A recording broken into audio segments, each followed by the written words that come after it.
وادي السلام يا صومالي ملك استو دونيدا جوجتان با خاتوما ستيت waxay noqotay iftiin u soo baxay Soomaali ilays bay noqotay nuur Soomaali u soo baxay qarannimadeedii iyo midnimadeedii dib u soo celiyay markii madaxweynahoogii isagoo calankii Soomaaliyeed sita kala dhaadhacay Muqdisho dadku haraadkay u qabeen Soomaali meel kasto joogtaba waxaad ka arkaysaa dadkii Muqdisho ku noolaa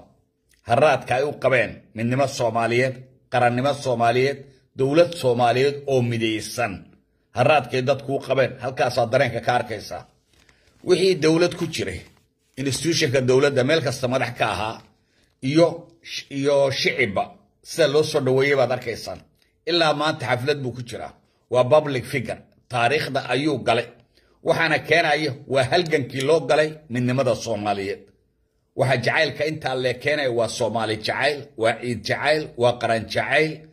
waa dal jacaylka Soomaali ku jira iyo khaatuma isteedadka u dagaalamay ee naftooda iyo maalkooda u huray in ay Soomaali mid noqoto oo qarankii Soomaaliyeed oo halkiisii mar qura istaago kala googona waxay noqotay in uu kursigiisii ku yeesho taliyayaasha Soomaali dadka talada wax laga weydiiyo maamul goboleedyada Soomaaliyeed inuu kursigoodii ku yeesho inuu talada wax laga weydiiyo inuu dhaqaalahoodii helo ayay noqotay kalgacalkii iyo muxubbadii iyo dareenkii Soomaali ay u qabtay Soomaalinimada wuxuu noqday public figure madaxweyne fardhiye ismarkuu calankii Soomaaliyeed Muqdisho kala degay dadkuna waxay ay ka bixiyeen reaction ka bixiyeen wada arkaysaa meel walba caasimadiisa ayaa socota sawirkiisa socota institution kasta oo dawladda local government noqoto central government noqoto meel kastaba waa la casuumay oo la soo dhaweynaya waxaana lagu casuumayaa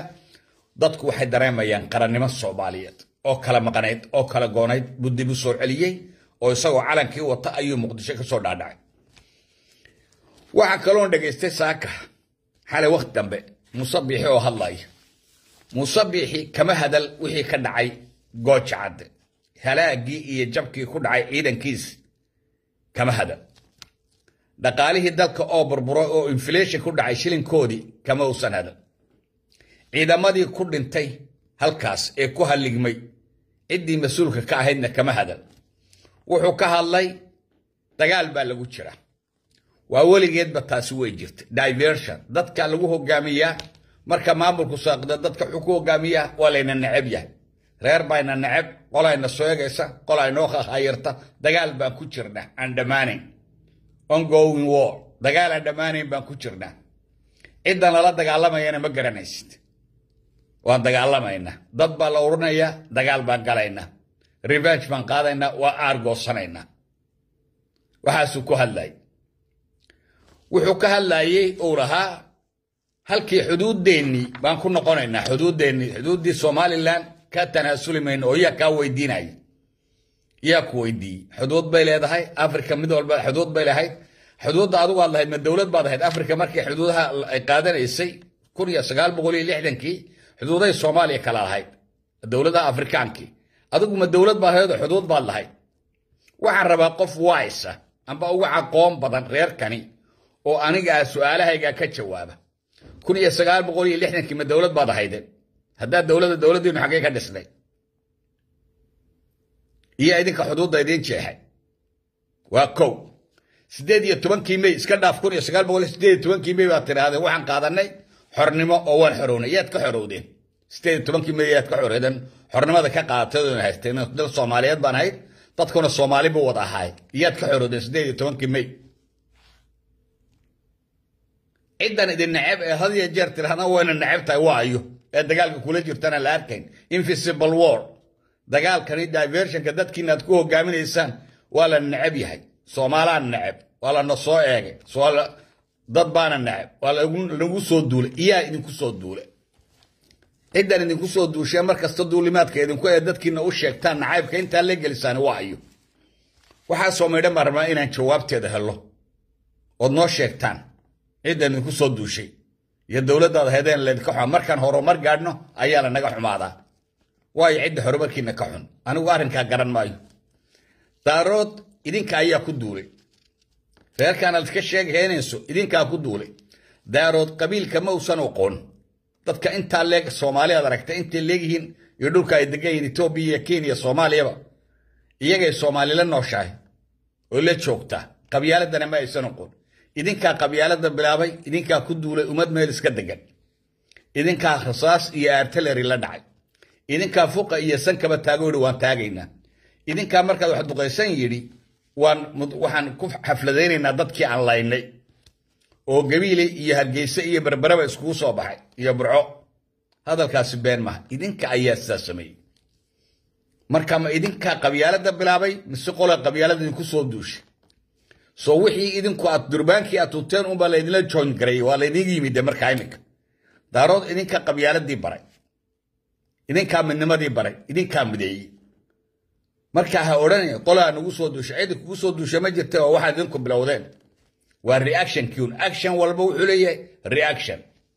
umad meel iska degan baad ku duusheen bil Ramadaan aad garaacaysan 8 bilood adulkoodii iyo magaalooyinkoodii meel walba burbursan qabyaalad baanad ku burbursan waa dhibaato wixii idinku aad create gareyseen way iminkana waxa leedahay waxaan ururinaynaa jabhad baan kicinaynaa dagaal baan qaadaynaa anigu waxaan dhageystay nimanka daaroodka markay dhulkoodii qabsadeen harti oo la anagu nabad baan rabnaa dhulkiina lama rabno ilaa maanta waa la idin kari laaya dad baad ururinaysaan reerkan habar jecel la yiraahdo oodi abka dhow waxa la yiraahdo Soomaaliga ninka oodaad wadaagtaan dadka uu ka xiga habar jecel oodi ab way ka dhowdahay dagaalka la ascaanoodii ka ku burburaya victim ku waa adiga waa ninka meesha jooga ninka gabiile ka yimiday victim maaha dibana uma noqonaya dagaalka idinka dibana waa markastana dagaal baa la idin gelinaya reerka jaarka la tiin saydan horumar u sameyn meeshu dagaal ka jirana horumar lama sameeyo iskuul waxana laba barto horumarna ma jiro waa dhaqaale burbur in dhaqaalihiina la burburiyo aqli demaglihiidina aad kaga hadashaa tirada waxaan anaga la noola jeedaa ninka gabiile jooga baa idin isticmaalay 94 kiina cigaal baa isticmaalo garxajis baa la idin isticmaalay oo dagaal gasheen oo baabiseen oo isku soo habaysateen dhamaantiinba 94 kii Siraaye markuu joogay dhulbahanta dagaal ku qaadeen meesha la yiraahdo Boohoodle ka shaale dhulka dagaal bad ku qaadeen inkoo dawlad hoosta kaga jira oo habar jecel dagaal bad ku qaadeen waanad ku jabteen maantana dagaalkii bad ku jirtaan reer gabiile u baanid markiina horena cigaal baa idin galiyay maantana dagaalka musabixi baa idin galinay qoryahan idin keenayna dagaalka galaleeyni leeyahay aqli ma jiro idinku aad isticmaashaan maxaa ka imanaya dagaalka qaar baan arkay meel walba ka hadlay oo dagaal baan qaadaynaa dhul daarood waa anaga daarood maxaad ku samayn kartaa habar jecel daarood ka awood badan ka ciidan badan ka dad badan ka karti badan ka aqoon badan ka garasho badan maxaad ku samayn kartaa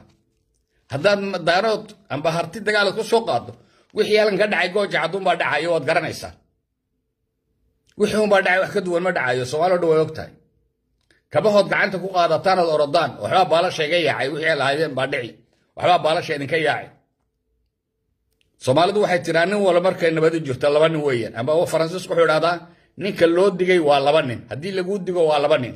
waxa dhahan war dagaalka aan deyno jad jaaraan nahay aanu heshiino waa la idin kari laayay